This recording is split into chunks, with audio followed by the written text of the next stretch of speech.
Hey everyone, we're going to talk about the reading diagnostic case study. All of the details are in the syllabus and in Moodle, but I wanted to just talk it through with you.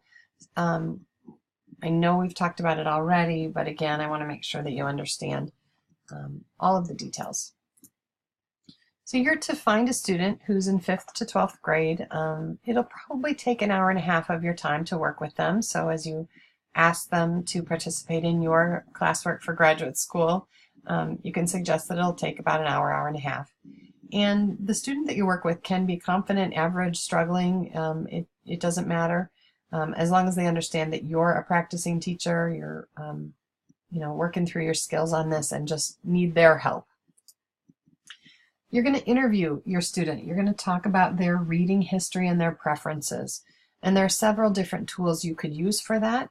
I'm not mandating the tools that you use. I'm offering you suggestions and resources, and you will choose within those options. If you have other suggestions for ways to get at a student's reading history or their preferences, by all means you may use those as well. We have some suggestions in Atwell's text. We have your own questions that you could simply ask them about their reading history or preferences. I also have copied for you and posted in Moodle a reading interests and attitudes form. These are all ways just to get the conversation started. You will need to measure a student's fluency. So the student will read a grade level passage that they've never seen. You'll time them for 1 minute, and while they read orally, you are noting any errors the student makes. Errors are things like missing a word, mispronouncing a word, adding the wrong ending to a word. Anything that is an error and not something that is not read perfectly is just kind of tallied or marked. You stop them at the 1 minute mark, and then you count the number of words that they read and subtract any errors. So if they read 120 words per minute, but they had 5 errors, they ultimately get 115 words per minute as their fluency level. Now, a struggle here to be aware of, you will need to provide the students with a grade level passage, and a grade level passage can be found by you calculating readability or by using online resources like EasyCBM. It's classroom-based measures or curriculum-based measures, EasyCBM. I've posted it for you as one of the resources for online reading assessment. The one in the packet that I gave you is an 8th grade passage. So if that happens to work out, you've already got copies of that. In looking at words per minute at reading fluency, you will need to use some sort of chart to see. There are several, and I've shared a couple with you in Moodle. This is the one that says average words correct per minute or mean words correct per minute that are the targets for average students in grades 1 through 8.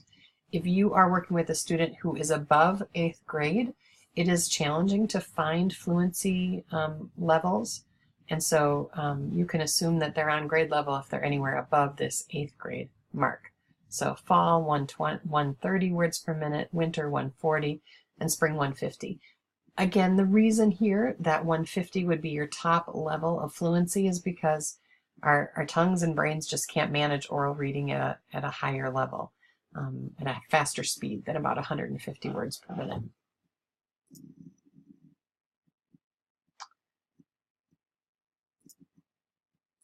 I'm going to go back to this, sorry. I want to make sure that you understand that when you're reporting fluency then for your students, that you're stating the words per minute mark that they got, but you're also commenting on, how the passage was that you gave them. Did you give them something that was below grade level, on grade level?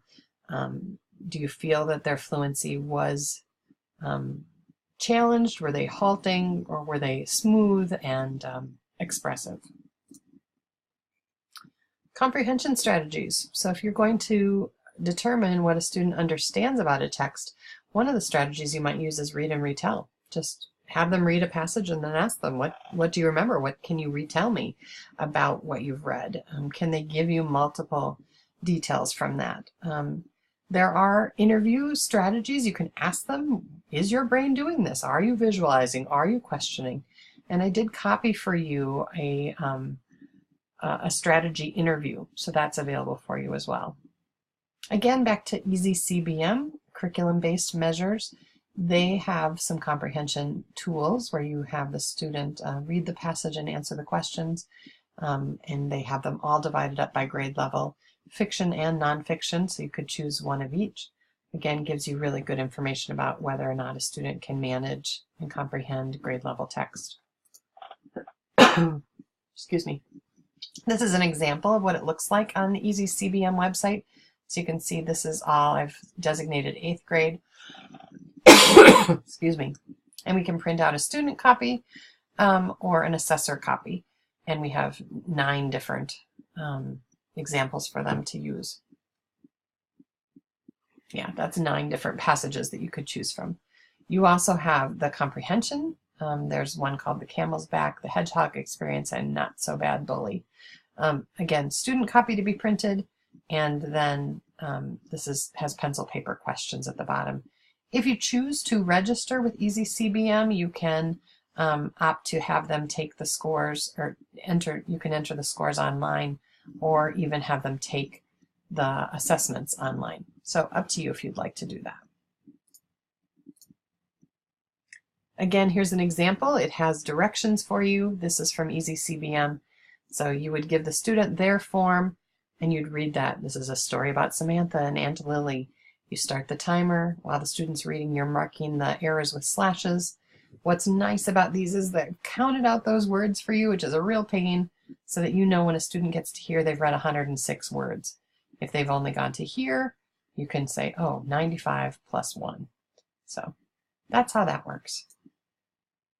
Again, student copy on the comprehension. They'd read the passage, answer the questions. And so to write your case study, you're going to provide demographic information. Who is this student? What can you tell me about them? You're going to provide information about their history as a reader. This is their reading history. So when did they learn to read? What do they remember about early reading? How do they feel about reading? Was that a positive experience or something that was challenging for them? You'll also be able to communicate their reading level. What do you think? What grade level are they reading at? And that's really a measure of, are they comprehending the material at that grade level? So we'll be looking at comprehension measures for that. The fluency rate is explaining what their actual words per minute is. And then comprehension abilities is more of a narrative about what strategies and skills they're using. Are they visualizing, questioning, connecting, or is that a struggle for them? And then lastly, your interview at the beginning should reveal some of their reading interests. What are the books that they currently enjoy? What are the things that they avoid? That kind of thing. In writing your case study, you will explain the learning plan for them. You will recommend some reading texts, which 5 texts you might choose with some short explanation of why you're choosing that for them. You would tell them about their reading strengths. You would tell them about their challenges and some suggestions for what they might do to overcome those challenges. And you're going to have this all written in a letter form to them. So you're going to say, hey, this is what I've learned about you. Okay?